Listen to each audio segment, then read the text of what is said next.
L'échange que vous allez entendre est un entretien épistémique. Il s'agit d'une conversation asymétrique dans laquelle on s'intéresse à notre interlocuteur en lui posant des questions. Au travers de celle-ci, nous cherchons à comprendre les raisons qui motivent son avis. L'objectif principal de cette forme de conversation est de passer un moment agréable et mutuellement enrichissant. Mel, est-ce que tu voudrais bien me faire passer un entretien épistémique sur le sujet suivant? J'aime détester les Normands. Si tu veux, mais je suis un peu biaisée sur le coup. Allez, on est parti. Bah, s'il y a personne d'autre à monter. Ouais, ouais, vous pouvez y aller. Comme ça, on va rigoler un petit peu pour le démarrage. Ok. Donc, ton affirmation, c'est t'aimes détester les Normands. Ouais, c'est des sales cons. Et elle est où la contradiction? C'est parce que je les apprécie également, parce que je suis également un sale con. Alors, c'est quoi ta définition de con?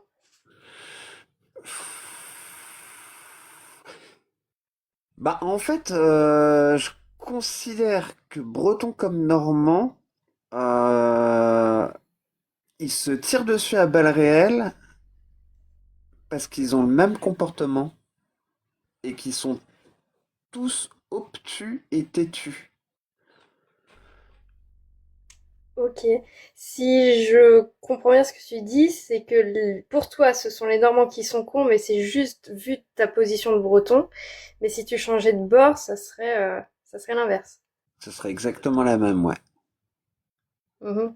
Et du coup, la Et comment définition tu... de gros con serait obtus et têtu, Tu possiblement. étais dessus. Et tu penses que c'est un trait de caractère qui est attribuable à une région ou deux régions?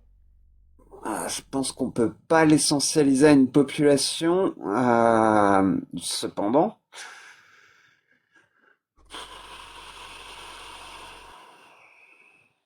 Ouais, c'est là qu'on commence à vraiment rentrer dans l'entretien épistémique. Ouais,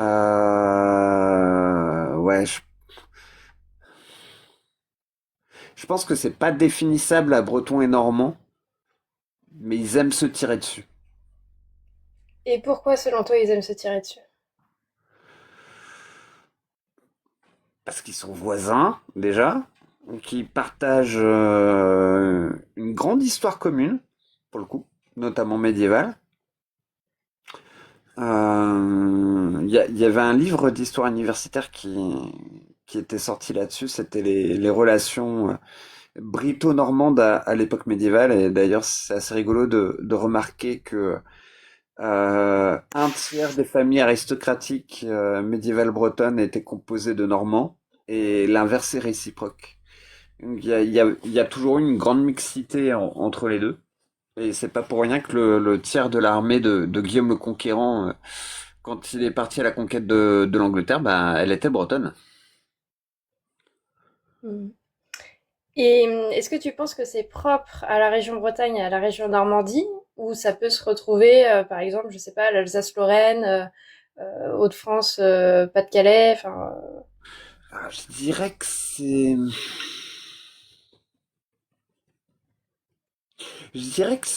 assez propre à des régions assez loin de Paris en elle-même, dans le sens où c'est plus des régions frontalières. Ça va être par exemple avec une forte identité comme l'Alsace-Lorraine, ça va être la Corse, ça va être les Pays Basques. Je dirais que il y a quelque chose qui vient de là aussi. Ok. Et donc ces conflits que tu attribues breton-normand pourraient se retrouver dans d'autres régions. C'est pas propre aux breton-normands.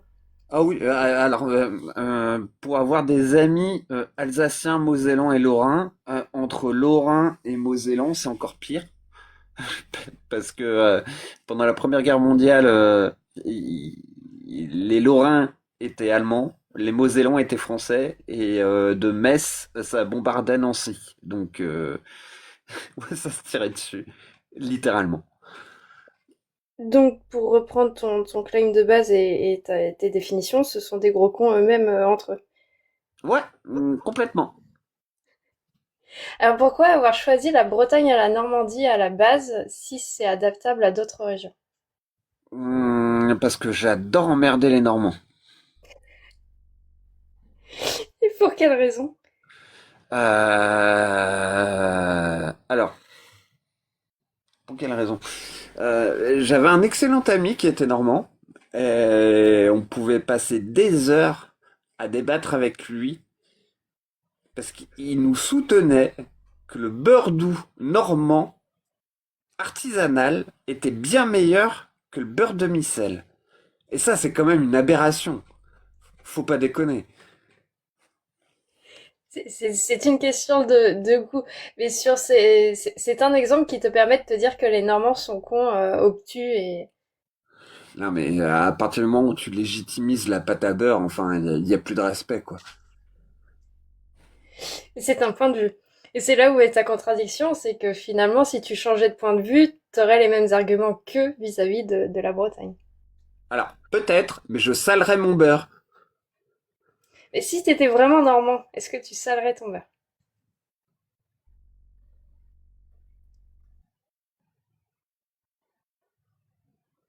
Ok. Tu tiens un clem, là. Euh... euh...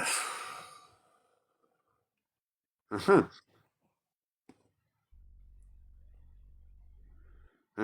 Très bonne question. Euh... Je dirais non, mais du coup, ma vie serait vachement triste. Pour quelle raison? Parce que c'est pas bon le beurre sans sel. Mais si tu serais né en Normandie, de culture normande, la question se poserait pas. Ah, de Normandie, de culture normande. Alors, tu veux qu'on retourne à la marche de Neustrie de l'Empire carolingien? Si tu veux. Allez, c'est parti. L'identité normande, c'est quelque chose en fait d'assez récent dans l'histoire. Il se trouve qu'en fait, ils n'ont pas vraiment un héritage génétique viking. Il y en a beaucoup plus en Bretagne. Bah, je vais fermer ma gueule. Non mais euh, normand de culture normande. Oui, si tant est que ça veuille dire quelque chose, mais imaginons, tu serais né en Normandie de parents totalement bretons, ça te viendrait, enfin, ou tu me dis, hein, mais est-ce que ça te viendrait à l'esprit de saler ton beurre? Bah ouais, parce que c'est bon le beurre salé. Mais est-ce que tu le trouverais pas bon, justement? Tu cherches à me coller sur le beurre là, hein. Euh, alors, bon, ok, il y a de la pâte à beurre normande artisanale qui est pas dégueu, mais ça vaut pas le beurre salé. Mais ma question surtout, c'est est-ce que c'est pas juste une question de point de vue, en fait? En fonction du camp entre guillemets, mais de la région dans laquelle tu es. Alors, pour l'anecdote, on a converti avec mes potes bretons des Ariégeois dans les Pyrénées, au point qu'il y a une Auvergnat qui n'aime pas le beurre salé, qui faisait partie de ma compagnie. On était dans les Pyrénées. Il y a un Ariégeois qui a demandé qui a osé acheter du beurre doux. Elle m'a dit 2 ans après. Ce jour-là, j'ai pas osé vous le dire, mais c'était moi qui l'avais acheté. J'aime pas le beurre salé. Mhm. Mais comment expliquer dans ces cas-là que la grande majorité de la France consomme du beurre doux plutôt que du beurre salé?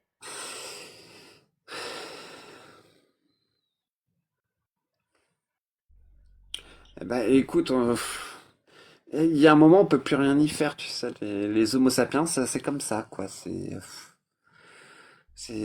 font n'importe quoi, au bout d'un moment, faut juste le voir, quoi. Et est-ce que finalement, du fait de ces différences entre la région Bretagne et le reste du territoire français, ça fait pas des Bretons les cons obtus euh, que tu décrivais plutôt pour les Normands au début? Oui, et du coup, on en revient comment ça s'appelle mon affirmation. Première, c'est que s'ils se tirent dessus, c'est parce qu'ils sont aussi cons les uns que les autres. Donc finalement, il n'y a pas tellement de contradiction, c'est que tout le monde l'est, qu'importe d'où on vient. Ah bah voilà, faisons une liste des cons. Et sur quoi tu t'appuies pour dire que les gens sont cons?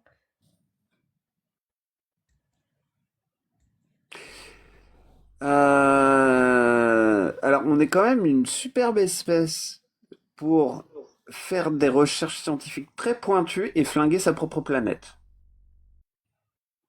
Mhm. Et donc pour toi, ça suffit pour dire que...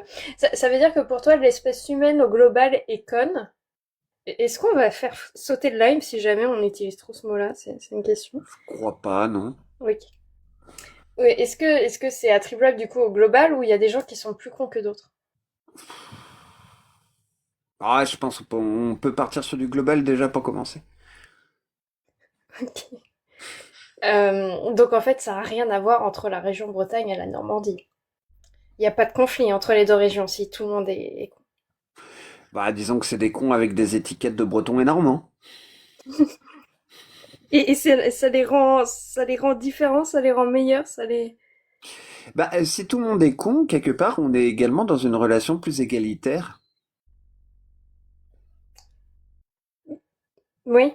Et dans ces cas-là, pourquoi les Bretons et les Normands continuent à se, on va dire, se charrier? Alors, il y a le beurre, il y a le cidre. Tu veux qu'on attaque sur la deuxième chose qui fâche? Si tu veux.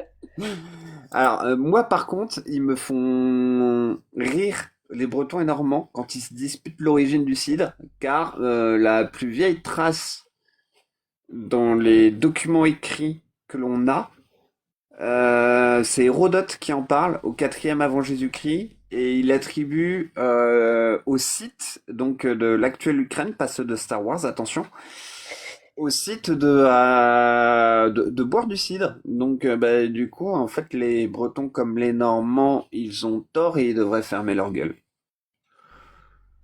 Ok. Euh, mais si je m'abuse, on attribue le plus gros de la consommation de cidre à la Normandie. Alors, de cidre ou Mhm. de boisson à base de pommes, parce qu'il y a le calva aussi. Ah, moi je parlais de cidre, mais Ah bah écoute, après, ça c'est possible, parce que c'est vrai qu'en Bretagne, on est très penché bière aussi. donc finalement, est-ce qu'ils ont vraiment tort et est-ce qu'ils sont vraiment cons les Normands? Euh, Après, ils font ce qu'ils veulent avec leur foi, hein, ça, c'est un sujet dans lequel je ne veux pas rentrer. Cela dit, euh, une plus grande consommation ne signifie pas une origine de la consommation. Enfin, ce que je veux dire par là, c'est pas parce qu'ils boivent beaucoup de cidre que c'est forcément dans leur région que le cidre a été, entre guillemets, inventé. Mhm. Et est-ce que c'est justement pas là le fond du sujet, le fait des conflits entre Bretons et Normands, parce que t'as fait quelques recherches, t'as un peu fouiné, de justement de voir les Normands s'attribuer certaines choses qui sont plutôt bretonnes ou autres. Bah, c'est surtout que quand tu remarques que en Normandie il pleut tout le temps, voilà, on le sait très bien que les Vikings ils se sont fait enfler quand on leur a cédé le Haut-de-Seine et la fondation de la Normandie. Forcément le roi carolingien, il a voulu se débarrasser du pays, quoi. Enfin, qu'est-ce que tu veux y faire? C'était pas tellement ma question, mais est-ce que justement c'est pas là le fond du conflit breton-normand? Même De... aussi bien pluvieux que des têtes de con, ça peut. Non, mais dans le sens où effectivement, en fait, il y a plus d'histoires communes que ce qui semble, et et que de cette histoire commune-là, enfin, les deux clans veulent s'attribuer certaines choses alors qu'en fait, elles sont communes.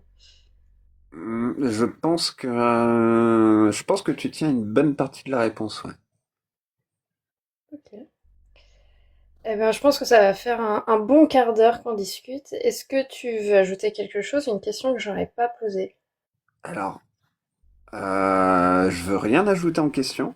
Par contre, je tiens à te dire félicitations parce que tu t'es admirablement bien démerdé avec le défi que je t'ai donné. J'aurais jamais cru faire un jour un entretien sur du beurre doux et du beurre salé. C'était fantastique. Franchement, c'est Formidable. une belle leçon de méthodologie, enfin de mon point de vue en tout cas. Eh ben, écoute, tant mieux. Tant mieux si John a une question à emporter, et puis après.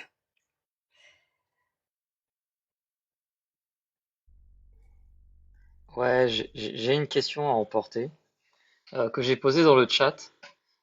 Pour moi, c'est est-ce que les Bretons ne seraient pas juste des cons salés et les Normands des cons doux?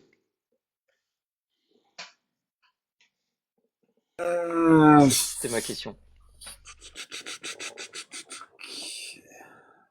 Elle est à emporter, hein, on est d'accord. Oui, oui, oui, oui, tu peux l'emporter puis la beurrer où tu veux après. Alors, C'est salade tomate oignon par contre, s'il te plaît.